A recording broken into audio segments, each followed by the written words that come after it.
नमस्कार, आप देख रहे हैं टुडे समाचार 24 और मैं हूं आपके साथ वैशाली। सुप्रीम कोर्ट का आदेश ईवीएम से डेटा ना तो हटाया जाए न ही फिर से लोड किया जाए। चुनाव आयोग को निर्देश। भारत में इलेक्ट्रॉनिक वोटिंग मशीनों की विश्वसनीयता और सत्यापन को लेकर सुप्रीम कोर्ट ने मंगलवार को एक महत्वपूर्ण आदेश जारी किया है।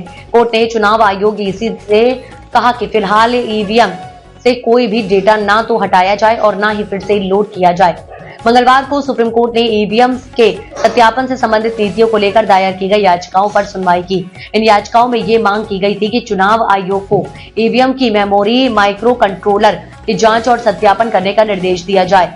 सुनवाई के दौरान सुप्रीम कोर्ट ने चुनाव आयोग से कहा कि इस समय ईवीएम से कोई भी डेटा न हटाया जाए और न ही फिर से लोड किया जाए। डेमोक्रेटिक रिफॉर्म एसोसिएशन की याचिका पर मुख्य न्यायाधीश संजीव खन्ना ने पूछा, यह किस लिए किया जा रहा है। इस पर वकील प्रशांत भूषण ने कहा, हम चाहते हैं कि सुप्रीम कोर्ट के आदेश के अनुसार चुनाव आयोग जिस प्रक्रिया को अपनाए वह उनके मानक संचालन प्रोटोकॉल के अनुसार हो। इस पर मुख्य न्यायाधीश ने कहा, हम करण सिंह दलाल की याचिका में हस्तक्षेप करने के पक्ष में नहीं हैं। हम इसे 15 दिनों के बाद सुनेंगे, तब तक अपनी प्रतिक्रिया दाखिल करें। इसके अलावा कृपया डेटा को न हटाएं और न ही फिर से लोड करें, बस जांच होने दें।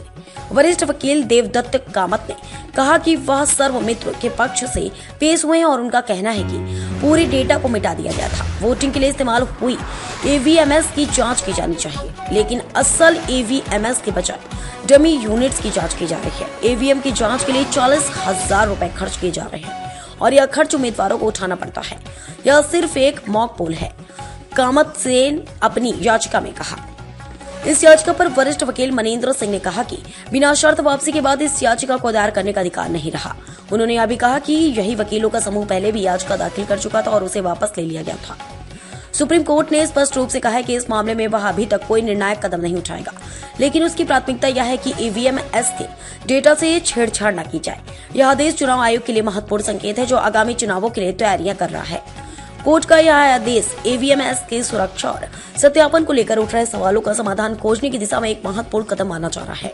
अब देखना यह होगा कि चुनाव आयोग इस आदेश का पालन कैसे करता है और इस मुद्दे को लेकर क्या कदम उठाता है। अब तक के लिए इतना ही। वीडियो को लाइक और शेयर करें और चैनल को सब्सक्राइब करें।